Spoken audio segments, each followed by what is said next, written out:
Hi Fran! Okay, so just starting with shoulders, we're working on full shoulder range of movement. So if we were, I'm going to show you the blocked version, which is why I'm doing this quite quickly, but you're turning the arm out, comes across the body, up, at the point at which it reaches this top place, I'm turning the arm the other way in and trying to get it to come around without any of this going on. So we know that blocking the arm movement, and if the arm's not comfortable being outstretched, just drop it down. It's more about blocking the chest really, so that as you come across, up, out and around, you're blocking that, that ability of your shoulder to move and come out here. So just working through them, there's nothing to add to that really. You're just trying to get the shoulders to start opening up. If you're feeling the pinch, like we said, so if there's a pinch as you come up or around, you just want to really think about getting to that. You feel the pinch and you kind of go, right, I'm going to move around it until it goes away, and then you can carry on with the movement. So that's your shoulder ones. Like I say, it's not rocket science. It's just the fact that we never do it. That's the problem. So moving on to neck, I'm just going to kneel down for this. You can do it stood up, doesn't matter. I'm coming into kneeling just because I fit better on the screen apart from anything else. So clenching the fist and pushing the fist down past your sides. The idea is that's going to try and keep your shoulders pulling down away from your ears. Same thing here, it's just a big circle, chin comes to chest. You scrape your chin along the collarbone until you're looking over your shoulder, and then tip your head so you're pouring something out of the ear behind you. Continue big circle, nose to ceiling, until you're tipping something out of your ear on the other side. Keep pulling the shoulders down and then scraping the chin along the collarbone to the start position, and you're reversing each side. Same thing, if you feel a pinch on the closing side, wherever that may be, I think we kind of both felt it sort of at this sort of tipping back to the side position. Same thing again, just dodge that position. So as you come around in a circle, you come to it, you can kind of come to it and come away, come to it, come away, but dodge it when you do the full circle. So it's fine to feel the stretch, you just don't want to be feeling the pinching. And the idea behind this would be that as you keep circling the neck on a daily basis, because you do these anywhere, again you can do, can't do the shoulder block, but you can certainly do shoulder circles, just try to keep still, and the neck circles are fairly easy to do. And the idea would be that as you keep moving the neck in its full range of motion instead of just the tiny bits that we do every day, that things will ease off. If not, it might just be that you need some soft tissue work on the neck just to loosen things off. So that's that one, that's all fine. And then we were doing the hips, we were doing the 90-90 stuff for the hips and the lift offs and stuff. So if you come to, I'm going to choose my dodgy side first. So we come to our 90-90 position to start with, and we'll work on the front leg. So in this instance, that's my front leg is my right leg. So I've got my shin parallel to the edge of my mat, and I'm trying to get my thigh bone so it's coming at a right angle out of my body. The back leg's not too much of an issue at the moment because we're starting to work on this front leg. So we're trying to almost feel like we're picking up the ankle and pressing the knee down into the floor. So we're just going to hold that stretch and add to it by lifting up the belly button. So you try to lift the belly button up and reach it over your thigh. So it's not how far over you come, you're searching for a stretch here by lifting your tailbone. If in doubt, stick your ass out, right? So we're lifting, sticking ass out and holding in this position and feeling the stretch. And you want to be here at least 2 minutes really, which feels like a really, really long time. But in order for you to really start to open out the hip joint, it just is where it is. Short little stretches, they're useful, but they're not going to get you there that quick. So we're holding. So I'm going to call that 2 minutes because otherwise I'm just going to take up a lot of video with me just sitting here, right? So hold, passive stretch, tailbone stuck out, you can feel that stretch. down the back of this front leg. And then we're going to add in the contraction. So the contraction is going to be pushing the knee down into the floor. So I'm ramping that up. So at 10%, 20%, 30%. And as I get up to like 40, 50%, everything else starts to get involved. So trapping some air, so shallow breathing, everything's tense. And push it down, push it down, push it down, push it down, push it down into the floor with my hands. Keep pressing, keep pressing.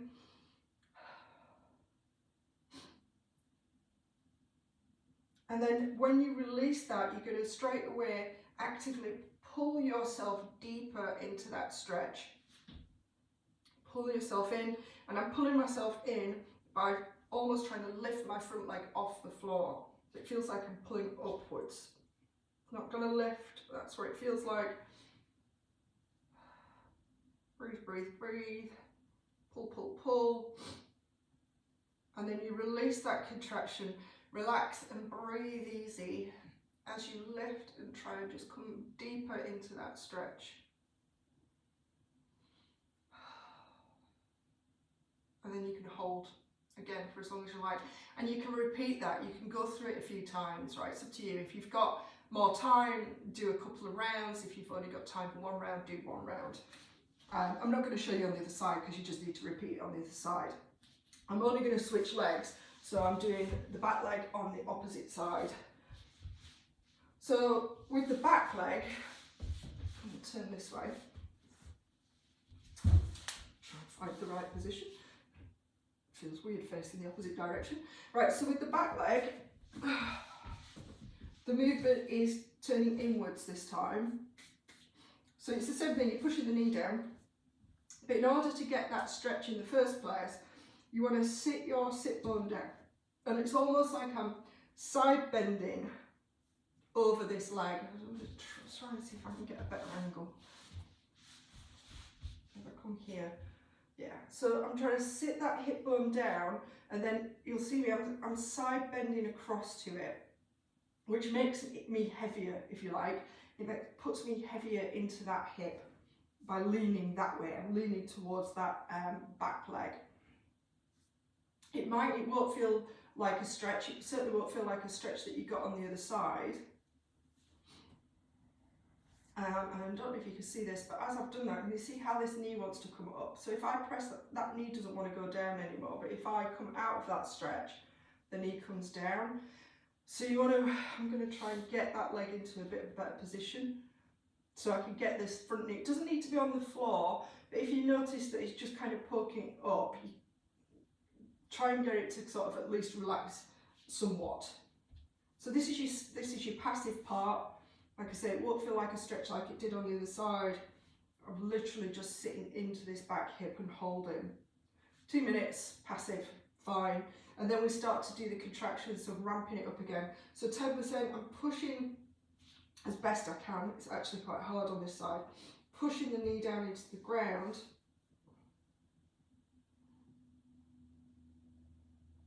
Ramping it up again. 10, 20, 30, 40%. You should be quivering as you build it up. Keep pushing the knee down, pushing the knee down, pushing the knee down.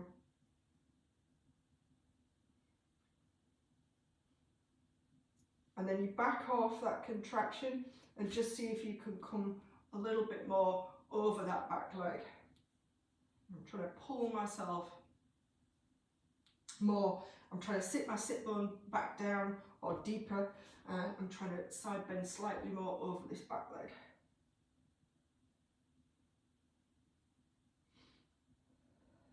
And then you go back to breathing nice and steady. Like I say, breathe and try and release into that stretch. Doesn't feel like a stretch. I suppose it's more of a mobilization. And then you can release out of that. And then again, you do the same on the other side. I'm only switching sides just to give my legs a break because I've been doing a lot this morning. So we then came into the hovers and things. So there's loads of stuff you can do with this. There's the lifting up of the back foot, by keeping the knee down. That's one option. There's lifting up the back leg in its entirety, so lifting it up, hovering. Then you hold, so you can hold and wait for it to sort of fail on its own. Again, I'm not going to spend time wasting your time watching me do this. You know, you get the idea. So you've got the foot lift, you've got the whole leg lift.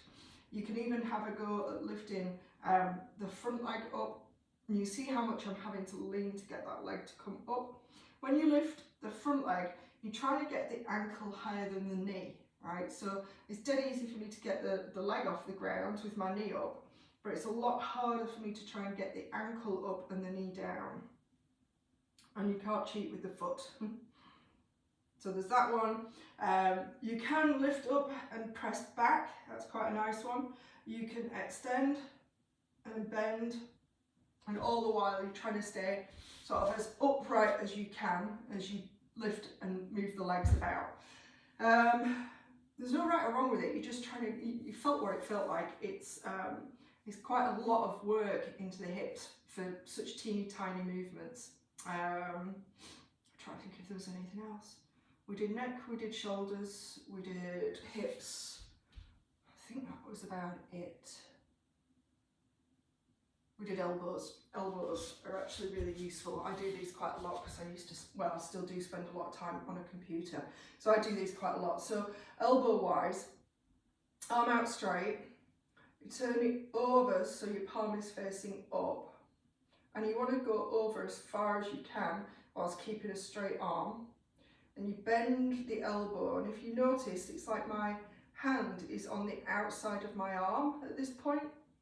Then when I turn the hand over, you should see more of my arm.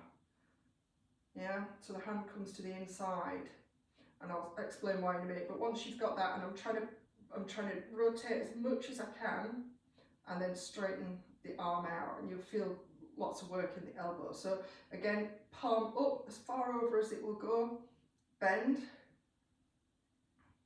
I'm going to bring my arm here because I'm cheating. I'm doing this with my elbow. So I'm going to bring my elbow into my side so I can't, yeah, that's it. So you can see arm on this side, on the little side, little finger side. And then as I turn the palm over, you see more arm on the outside. Again, little finger side, but I've turned over, and then straighten away. So you can here, bend, turn over, away. And you can reverse, coming up, turn over, straighten, up, turn over, straighten.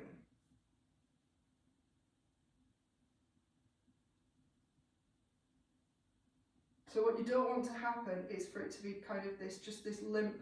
You see, now you can't, my hand is in front of my arm.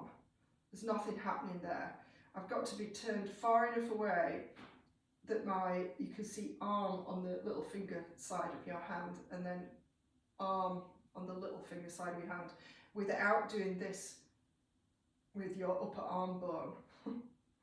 It's like I'm waving at you, that looks ridiculous, but I think you get the idea. Yeah, so if we are, so here to here, there's that kind of movement of, if you like, a windscreen wiper. It's actually quite hard to do, and I'm trying to watch the screen to make sure I'm kind of demonstrating it as best I can. It's like a windscreen wiper, but I'm not moving my elbow to do it. Anyway, I'm hoping that I've kind of explained that well enough. Same on the other side. You start off with the hand turned out as far as it will go from here, and then as you bend, I'm doing it with the elbow again, as you bend, you're here, and as you turn over, the arm moves, or you should be able, I'm better on this side, you can see more arm on this side and then more arm on the other side. That makes sense. Upper arm. But that's what you're after, that sort of, that translation of the lower arm from side to side without the elbow moving. So I'm not moving my upper arm to do that. It's coming from the elbow. Yeah, I think that was it. I'm conscious that I'm not going to see you for a while. So as per, just give me a shout if anything crops up or you have any questions or if anything hurts. You're going to be up to, what, if you're 8 miles now, by next time I see you, be up to that 12-mile mark, which is usually where things start to go, start to give you some jip. So give me a shout if you get stuck in the meantime. Otherwise, have a great Christmas and I'll see you soon.